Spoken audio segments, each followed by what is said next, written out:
welcome to this conversation with Yaneer Bar Yam, hosted by Staatslabor. We're a not-for-profit government reform and innovation lab working with all levels of government here in Switzerland. My name is Danny Berkeley. I'm a co-founder and co-director of Staatslabor, and I'll be your host today together with my colleague Alenka Bonner, who's right next to me, also co-founder and co-director. Good evening. Hello.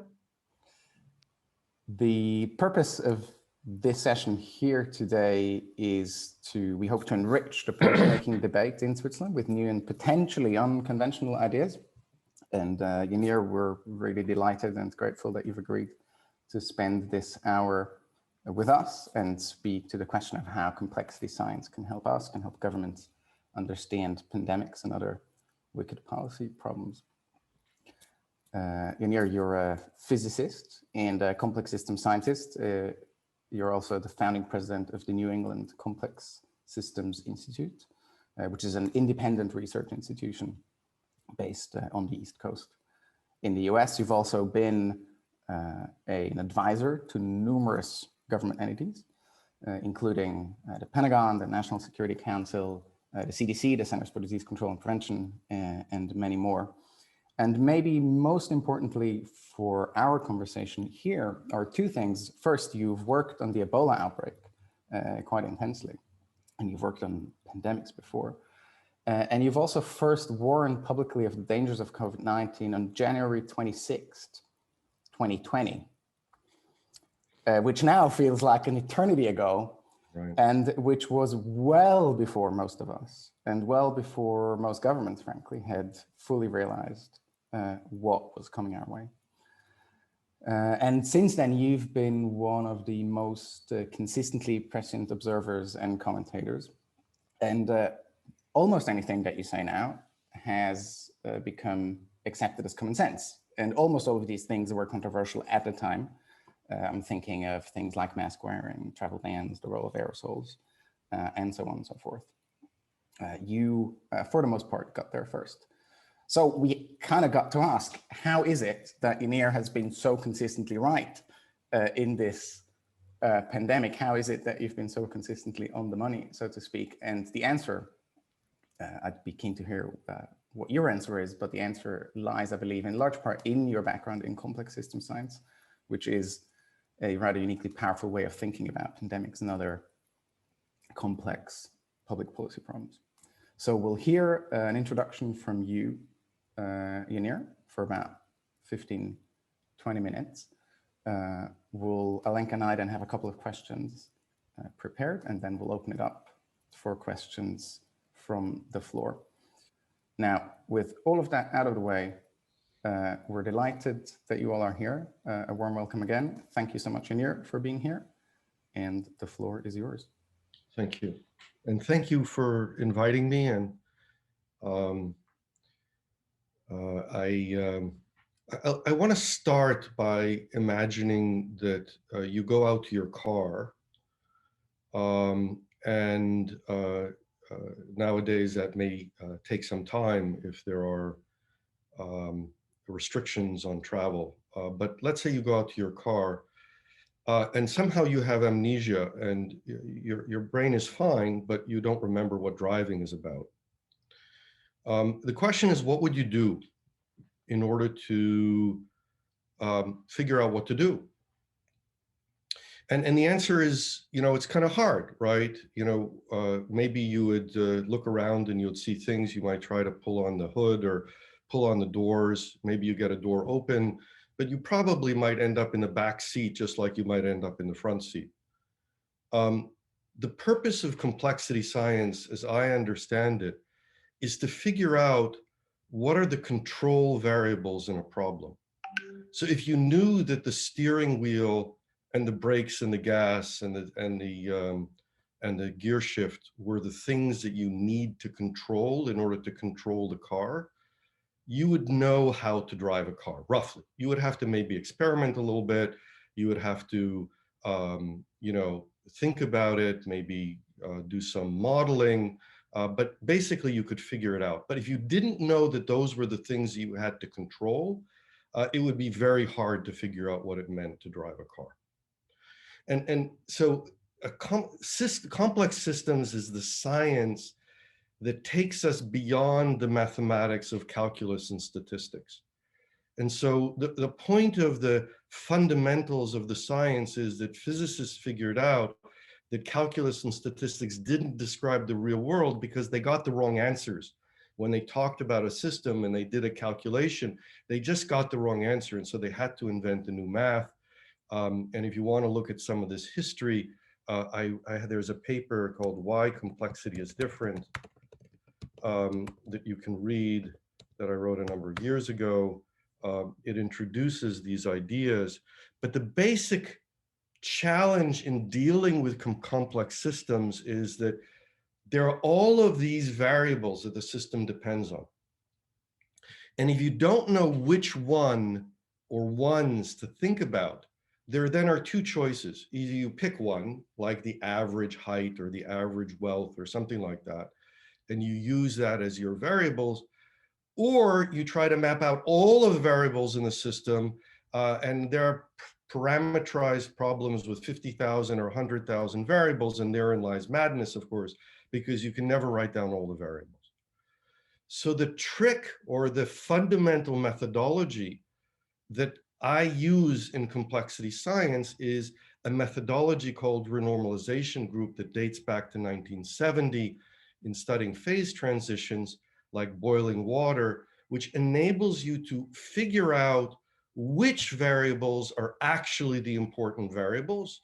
They are then the control variables in a problem. Okay, I'm happy to take questions. And it might be good if someone has a quick question that this was not understood, you can ask, but I'm going to move in directly to pandemics in a moment.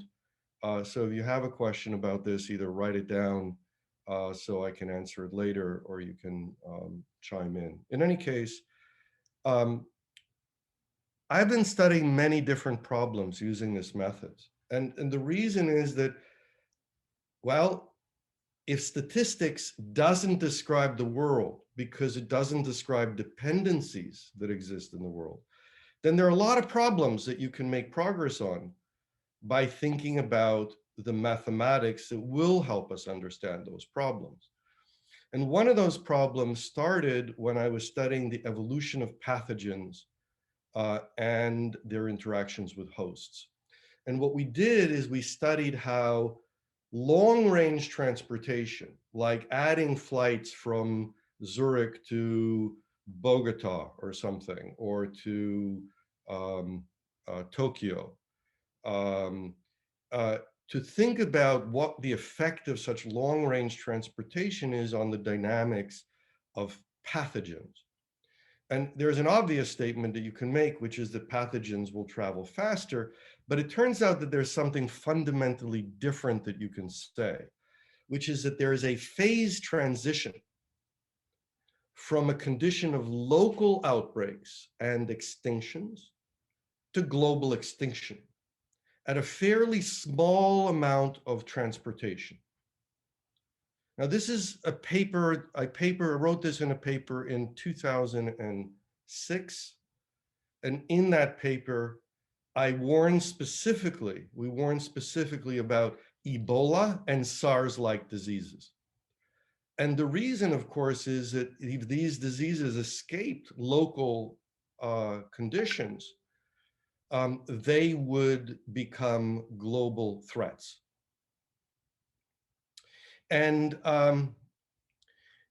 it's scary because we think about things as changing gradually, right? If we add long-range transportation, then it's going to go a little bit faster, a little bit more long-range transportation is going to go a little bit faster. But what the theory says is no.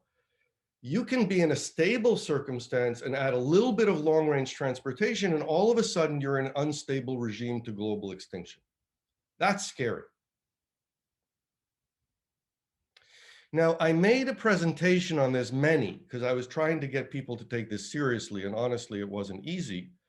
But I made a presentation on this in Geneva in January 2014 at the headquarters of the World Health Organization. And when I made the presentation, it was about a 5-minute presentation, people's jaws dropped. You could see it. And of course, the reason is that people think about the future in terms of the past. That's what statistics is, right? The past information tells you what the future is going to be because you know what happened, you know what's going to happen, right? Makes sense? Well, sometimes it makes sense. But what I was saying is that that wasn't true. Well, they took my research seriously, but they didn't do anything new, really. And March of that year, Ebola broke out in West Africa and became out of control by spring/summer. And I got involved, I was advising because of other work that I'd done on global hunger and ethnic violence, and we might talk about that sometime. But I was advising the National Security Council, the CDC, the UN, the head of the UN response on the outbreak. And the basic explanation that I gave, which comes from the math, is that if you cannot control it at the individual level, you have to go up to the community level. You have to treat communities as being infected in order to stop the outbreak. And you can imagine, as you might, that governments are not always rapid to respond. And so it turns out that I was put in touch by by a friend with a small NGO in Liberia. They put me in touch with the people who were working on the outbreak response.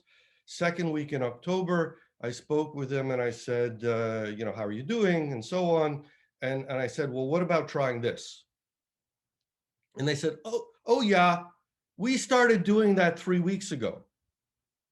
So what happened was members of the community went door to door in teams, identifying early fever. Instead of waiting for people to show up in the hospital bleeding and doing contact tracing, you know, going back into the community, trying to figure out who they were in touch with, people went in the neighborhood around, found out who had early fever, isolated them. The outbreak went up exponentially, went down exponentially, went extinct.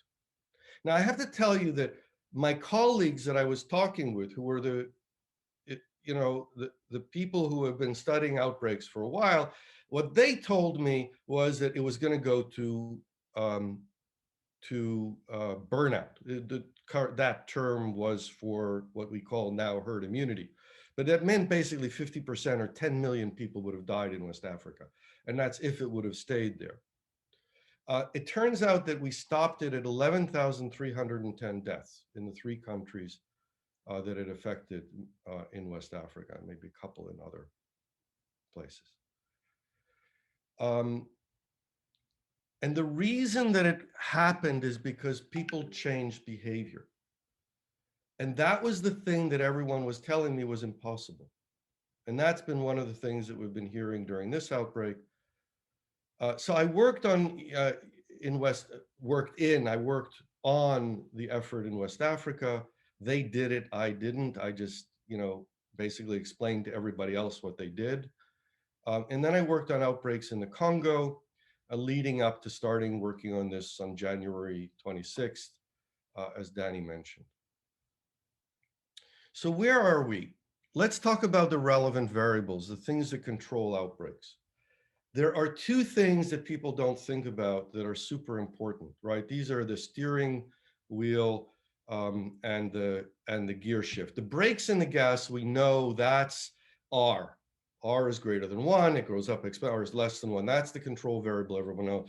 But the other control variable that we need to know is travel.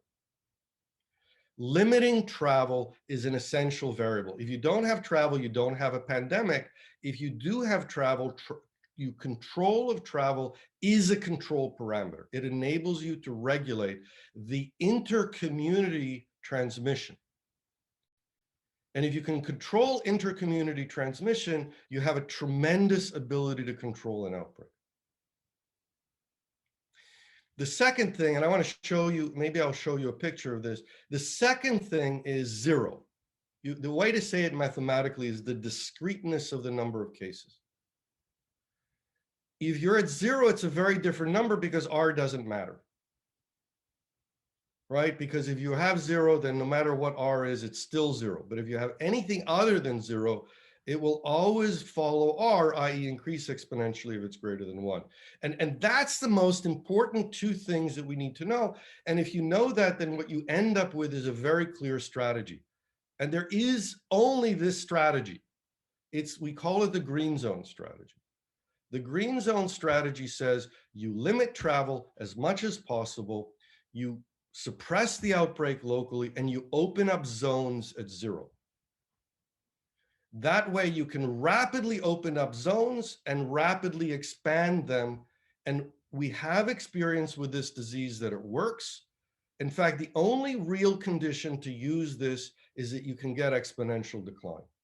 As soon as you can get exponential decline by controlling R, you can get to 0 locally. You can expand local regions and expand them progressively. So you can start with a household and a neighborhood. You can do a city block. You can do a neighborhood. You can do a city. You can do a county. You can do a country. You can do a continent, as long as you keep the ratchet going so that you're only going in the direction of improving the situation.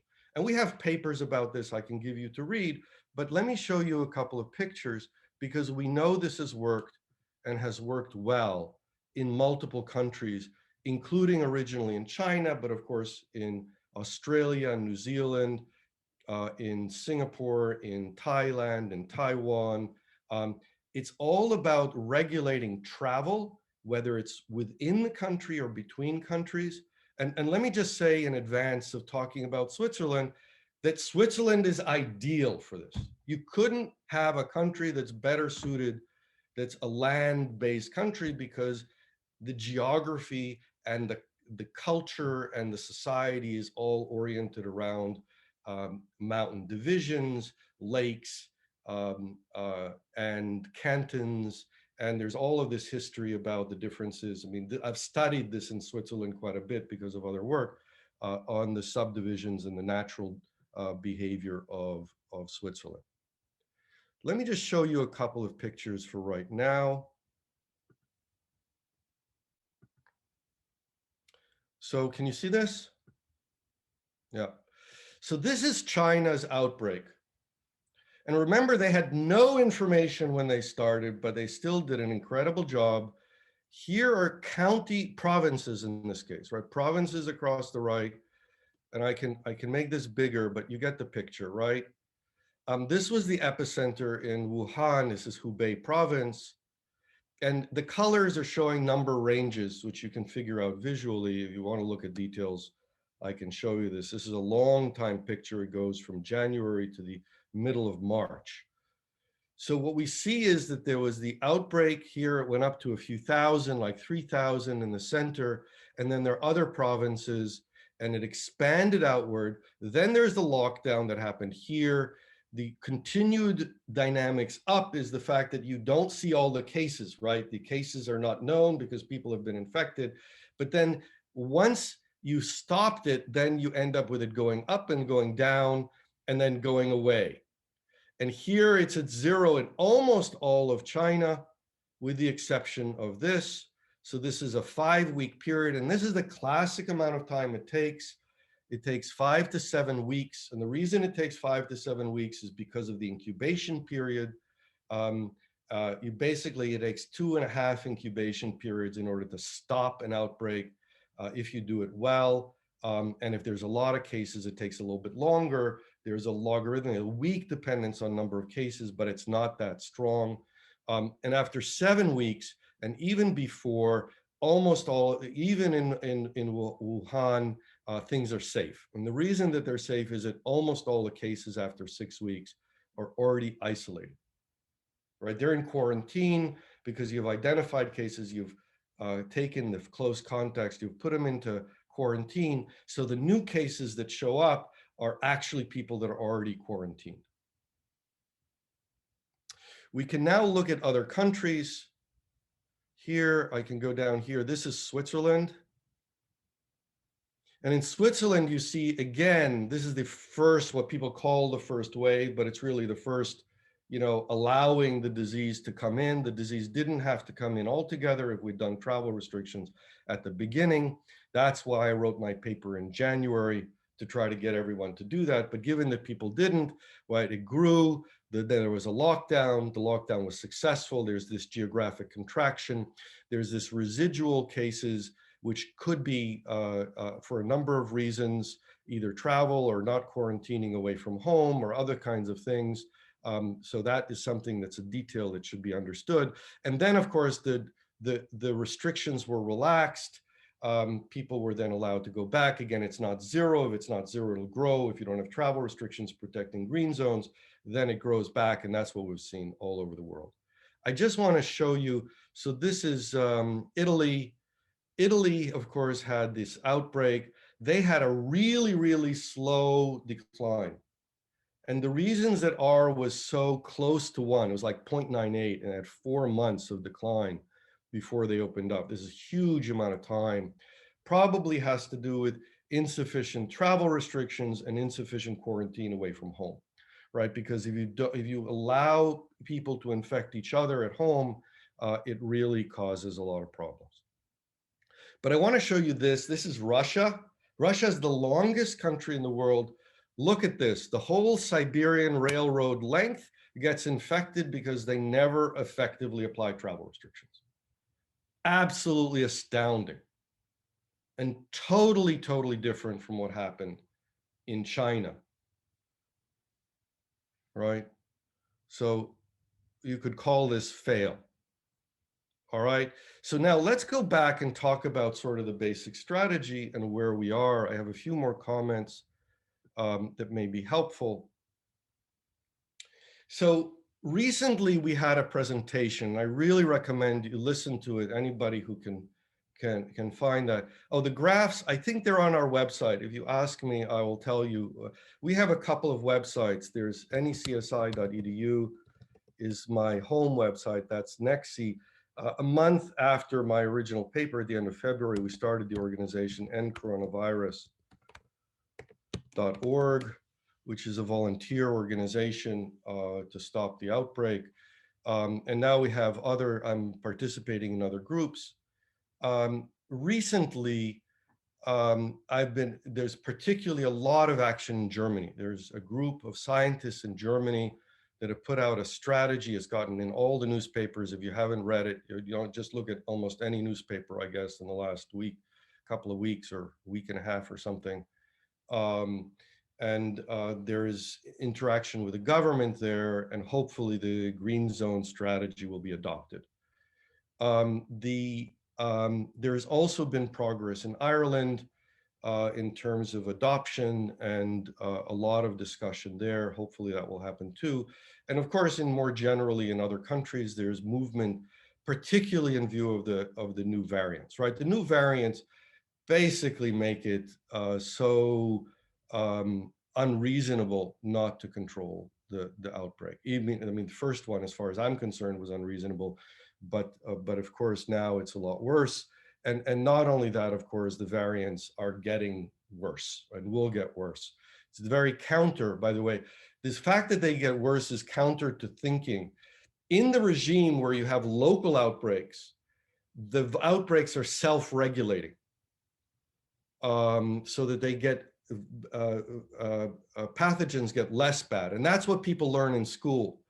But if you have long-range transportation, it goes the other way. You end up with having the worst possible diseases rather than the, quote, best possible diseases. So that's what we're experiencing. So the variants are getting more transmissible. They're getting more lethal. They're also evading the vaccine, is, at least beginning to, and surely if there is one that is already evading the vaccine a little bit, then there are many others that are evading it even more. So the whole idea of the vaccine as a silver bullet, it doesn't make any sense in the context of a widespread disease. It makes sense as a tool that can be used, particularly when the disease is low, but surely not as a way of getting to zero in a widespread disease. And I mean, maybe there's a chance of one in, I don't know how many, that it would work that way, but that's just not the way it generally works. So what I wanted to do is to talk about we had talks. Um, the elimination strategy was adopted in Australia, which is a huge country with multiple states, in New Zealand, and so on. And it's really kind of interesting to hear how they talk about it. We have some presentations by Ian Town, the chief scientist of the Ministry of Health in New Zealand, and also um, uh, Michael Baker, who was the architect of their response. But basically, they knew that elimination was a possibility. And once you know that it's a possibility, then it's kind of obvious that it's going to be better. And all of the idea that you can balance, economy versus disease doesn't make any sense, right? Because if you have to live with the disease, then you have to think about balancing something against something. But if you can get rid of it, then you go back to normal. So if you could do it over a short period of time, 5 to 7 weeks, there's just nothing else that makes sense. And especially in Switzerland, where you have natural geography and a community that is able to execute, and we've seen that they can do it. And if one says, hey, we're going to do this, let's get it done, it's going to happen, and you're going to be back at normal, pre-COVID normal, with some international restrictions until Germany and France and Italy and so on decide that they've got to do it too. Which, of course, if Switzerland was successful in doing it, everyone would say, oh yeah, I guess that's the right thing to do. So in any case, let's talk about a couple of pieces that came out recently. There's an editorial by the chief editor of The Lancet on, I think it was Sunday, just this past Sunday, if you haven't seen it, that basically says the no COVID strategy that the German group has put together. And there's a really great last line in that article that really should be read. Can someone find it, Danny? Can you find it and read that last sentence? And there's a Guardian piece that was written by a UK epidemiologist and Michael Baker, that is basically the 16 reasons to go to elimination. It's a really outstanding piece. If you haven't seen it, it's in the Guardian. And again, someone should find the link and put it into the chat. And just to go back to this, Switzerland is super ideal for doing this. There's natural ways of doing it geographically. And I get it that everyone's worried about sort of limiting travel and so on, so on. After all, it's only been in the last generation that we have this really comfortable European travel, and it gives so much benefit and everyone likes it, because they can go shopping and who knows where and everything that they want to do. But the bottom line is this is temporary. And if you think about it, if everyone assumed that everyone else was rational, everyone would go to zero, because they would assume that everyone else would go to zero, because there's no other rational choice in terms of people's own action. And so from an traditional economics perspective, what everyone has been doing is assuming that everyone else is super irrational, which is kind of interesting sociologically. But the bottom line is, let's just get to zero. And if there's European cooperation, there's really no reason not to make sure that this happens. But again, there's no reason to wait, right? Getting to zero is only beneficial for oneself. You can open up normally, you can go to restaurants and have schools open safely. And I can tell you, I know that schools are open in Switzerland. If you want to ask me about it, we just have an article about long COVID in kids. Over 50% of kids have long-term symptoms, even if they have, asymptomatic or low symptomatic cases. It's called polysymptomatic now, and almost 50% in this study have symptoms that are affecting daily life of kids, and this is just not acceptable. It just really shouldn't be happening. So schools, for many, many reasons, including transmission, including disease, should not be open. And if you want to challenge me on that, I'll go through the literature about this. But there's an idea. Look, China and there's a lot of people in the West who are sort of down on China, but there's actually an interesting puzzle. I don't know if you've seen this. There are these Chinese finger puzzles. where you get your fingers into something and you can't pull out. Have you ever seen this?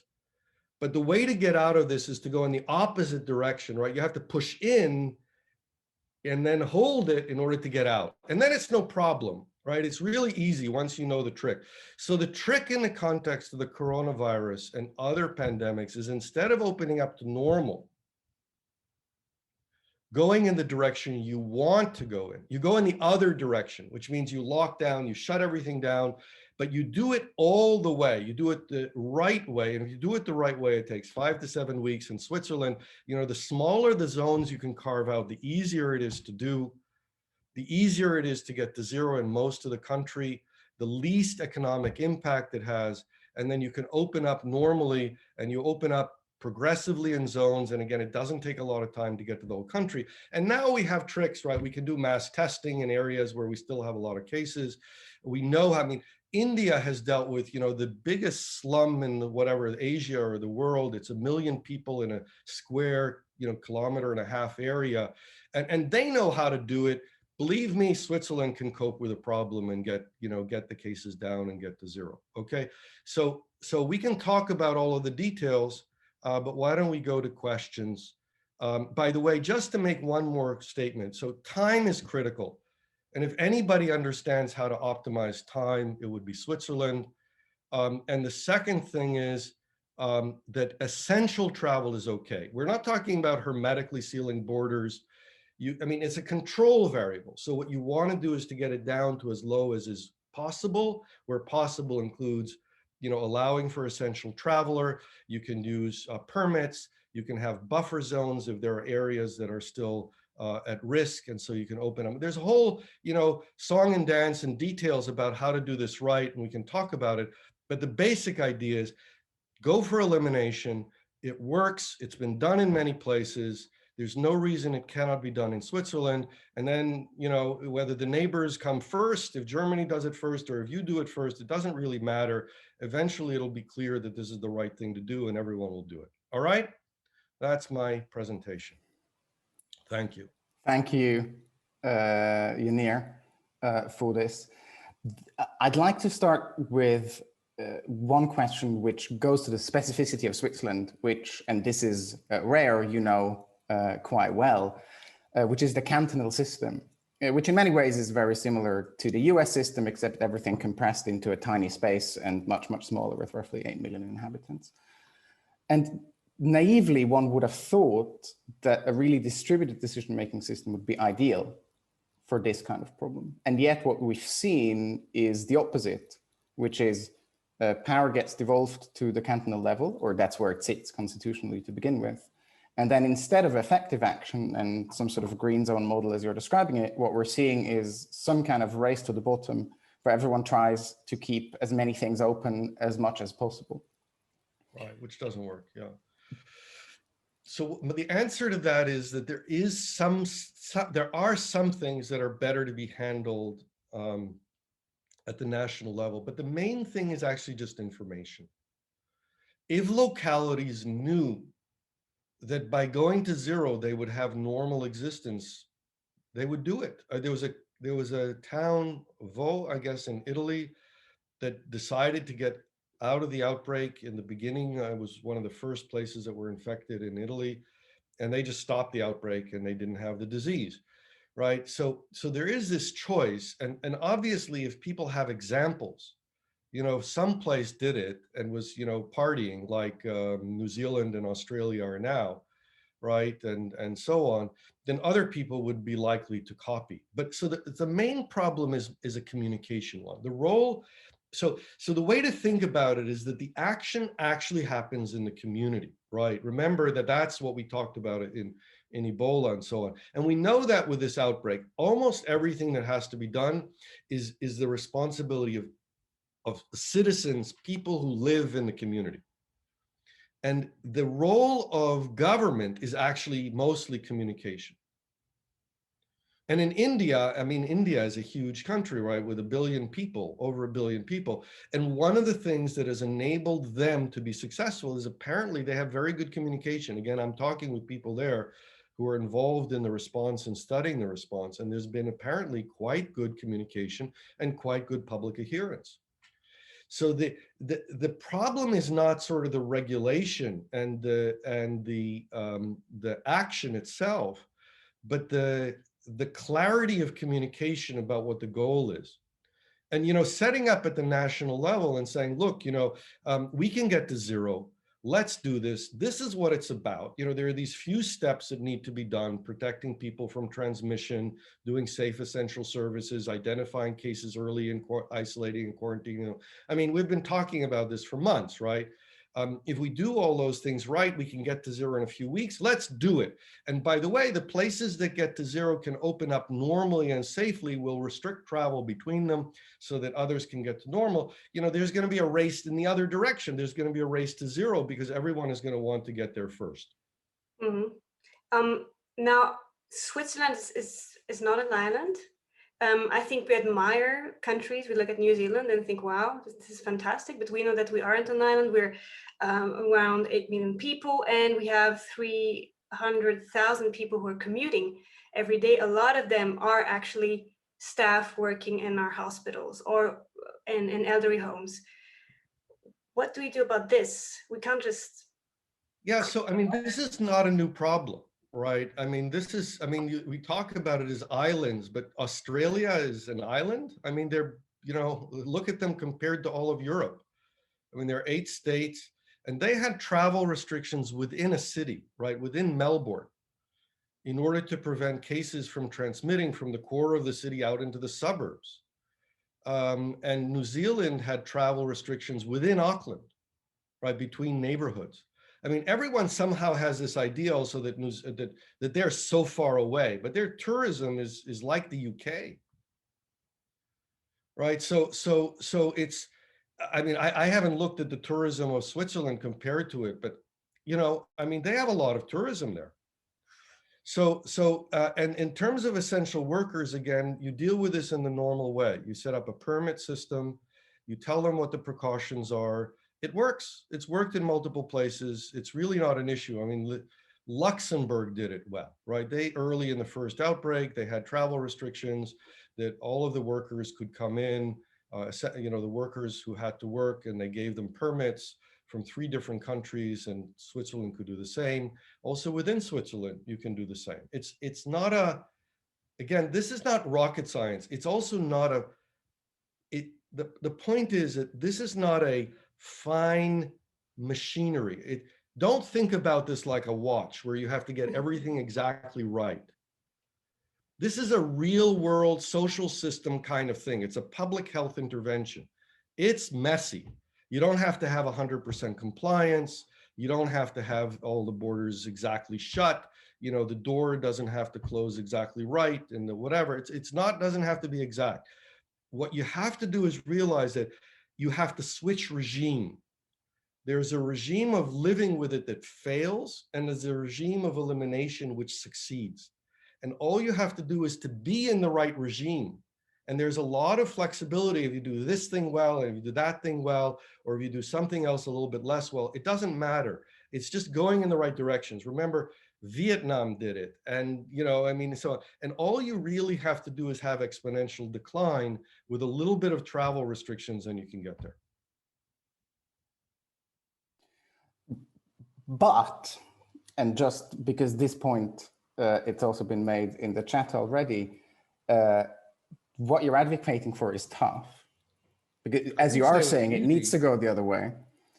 And people are worried about compliance. People are worried about compliance already now. People are worried about compliance in the context of a vaccine or of vaccines becoming available.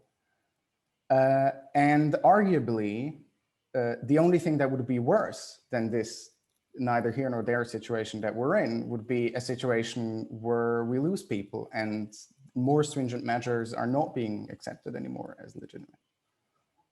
So first of all, doing this and even not succeeding is much better than not doing this. People are so afraid of failure. It's just amazing, right? You have to try in order to be successful. And, you want me to give you a signed guarantee that you'll be successful. I don't mind signing it, of course. But if you want me to prove to you mathematically that it will work, actually, I can do that too. The point is that it's actually not that hard. You have to, first of all, try. But it's very clear that you can succeed, and you can succeed under so many different circumstances. And to claim that Switzerland couldn't be successful when countries that have so much less and so much less compliance and so much less, I mean, it just doesn't make any sense. But not only that, the structure of the process itself helps you, because you have local communities that their success reflects on them. In other words, if there happens to be a local community that takes it seriously and gets to zero, they get to open up normally. And so having that as a very obvious, and again, the communication is key. If you communicate about it clearly, the opportunity is tremendous for people to benefit from their own actions. So if you want to tell me that it won't be successful anywhere in Switzerland, that would be kind of insane, right? But if it's successful some places in Switzerland, then that will create a huge impetus for others to be successful too. But I actually don't see why it would be a problem almost everywhere in Switzerland. I mean, again, there are a lot of places. By the way, you know that this has been done in Atlantic Canada, in part of Canada. There are 4 provinces of Canada that are easternmost provinces. And they've done this successfully. So, everyone keeps pointing to, hey, it's an island or whatever, but, hey, it just doesn't make any sense. Travel restrictions work. Essential workers can be allowed to go past. They are responsible. What you don't want is people coming in that are going to go partying because they're tourists and they don't care about the local community. So it's really important that people have have a sense of responsibility and are going to follow precautions. But people who are workers, maybe there's 1 or 2 per percent or something like that. I don't know what the numbers are, but we don't have to get everyone to do stuff in order to get to zero. Thank you, Yaneer, for this rousing and rather convincing argument. We'd now like to open it up for questions from the floor. The way we'll do this is post your question in the chat. Some of you have already been doing that. And then I will ask you to unmute, and that should trigger a little notification within Zoom. And so you can then unmute yourself and ask the question. I will also now at this point stop the recording as we had agreed.